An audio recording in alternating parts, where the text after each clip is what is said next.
এই দেশকে রক্ষা করার জন্য যারা শপথ নিয়ে অস্ত্র হাতে নিয়েছে,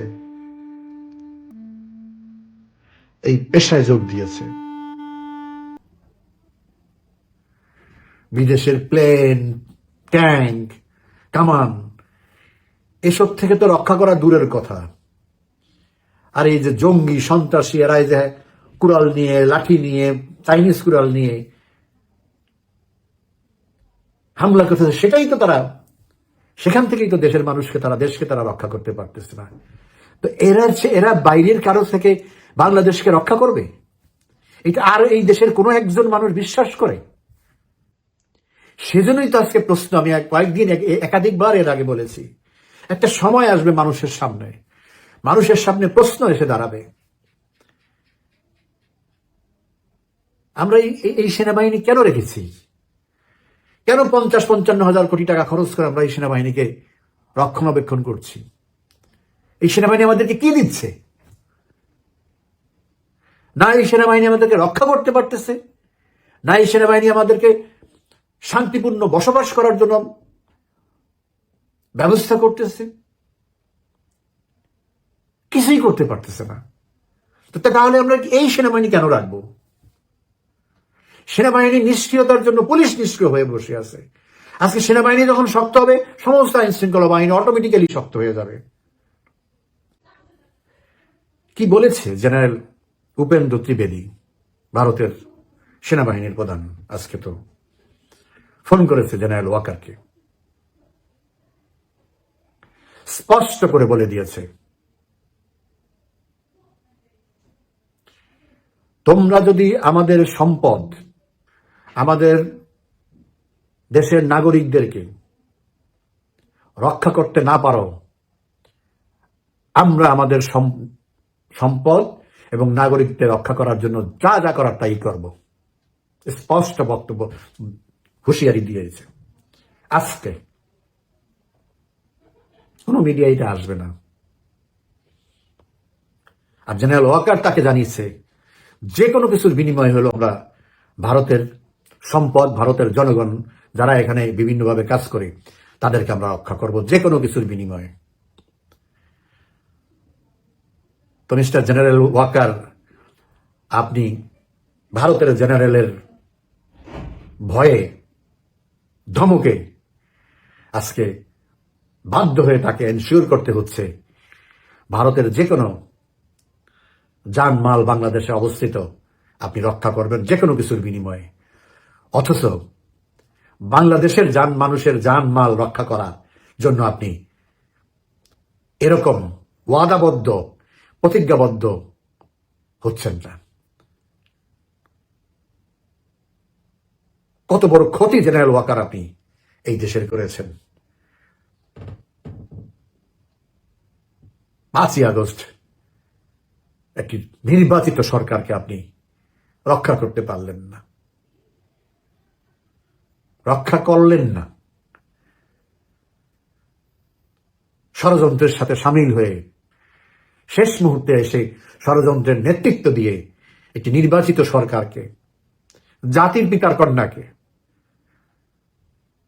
দেশের সর্ববৃহৎ রাজনৈতিক দলের নেত্রীকে আপনি দেশ ত্যাগ করতে বাধ্য করেছেন, ব্ল্যাকমেইল করে, হত্যার ব্ল্যাকমেইল করে। আপনি যদি না যান, মব এসে এখানে আপনাকে হত্যা করবে। আজকে কি হয়েছে? আজকেও তো সেই ঘটনাটাই ঘটত। হাদির জানাজার পরে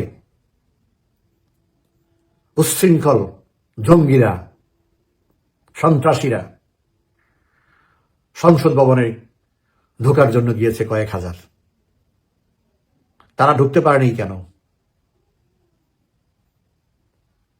সেনাবাহিনীর শক্ত অবস্থানের কারণে তারা সেখান থেকে ফিরে আসতে বাধ্য হয়েছে।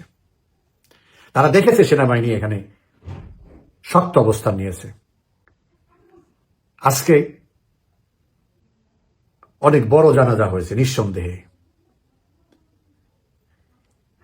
এর 1000 ভাগের 1 ভাগ লোক ছিল 5ই আগস্ট ঢাকার আশেপাশে, উত্তরা, যাত্রাবাড়ি, মোহাম্মদপুর, মিরপুর, এই সমস্ত সব মিলিয়ে বাড্ডা। সেদিন তো সবাই উপস্থিত ছিল, সেনাবাহিনী, র্যাব, বিজিবি, পুলিশ, আনসার, সমস্ত বাহিনী মাঠে ছিল। আজকে তো এত বাহিনী মাঠে ছিল না, এত ফোর্স ডিপ্লয়মেন্ট ছিল না আজকে। তাহলে সেদিন কেন আটকানো যায়নি? এই অল্প কয়েকটি লোককে আটকানো যায়নি, আটকানো হয়নি। আজকে সবার কাছে, সারা বিশ্বের কাছে, ভারতের কাছে বিশেষ করে পরিষ্কার হয়ে গিয়েছে যে 5ই আগস্ট বা তার আগের থেকে সেনাবাহিনী কর্মকর্তারা শেখ হাসিনার সাথে কত বড় বিশ্বাসঘাতকতা করেছে। এর খেসারত সেনাবাহিনীকে দিতে হবে। শেখ হাসিনার সাথে কি আচরণ করেছে সেজন্য না, এই কাজের মধ্য দিয়ে দেশের যে অপূরণীয় ক্ষতি করা হয়েছে,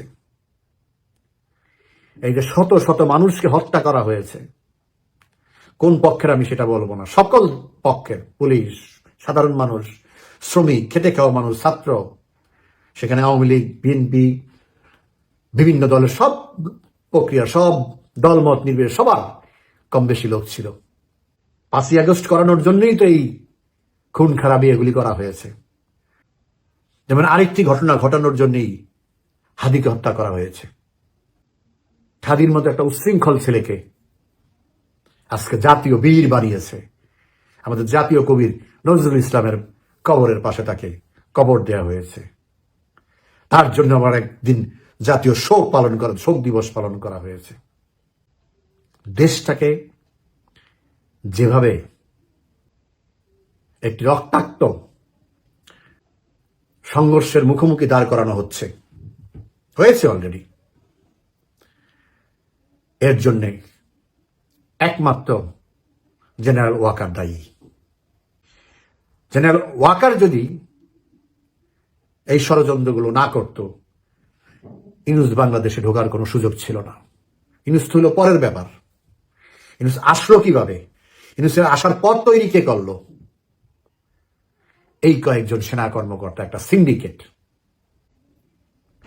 সেই জাতিসংঘের মিশন টিকানোর জন্য দেশটাকে ধ্বংস করে দেওয়া হলো। ওই একই জাতিসংঘের মিশন টিকানোর জন্য আমেরিকার গোলামি করে এখনো দেশটাকে জ্বালাচ্ছে, জ্বালাচ্ছেই। মানুষ এখন সব বুঝে গেছে। ভারতের উপরে যে আক্রমণ হয়েছে 5 তারিখের পরে, এই ইন্দিরা গান্ধী কালচারাল সেন্টারে আক্রমণ হয়েছে, হাজার হাজার হিন্দু সংখ্যালঘুদের বাড়ি ঘর, ধর্ষণ, হত্যা সবকিছু হয়েছে। আবার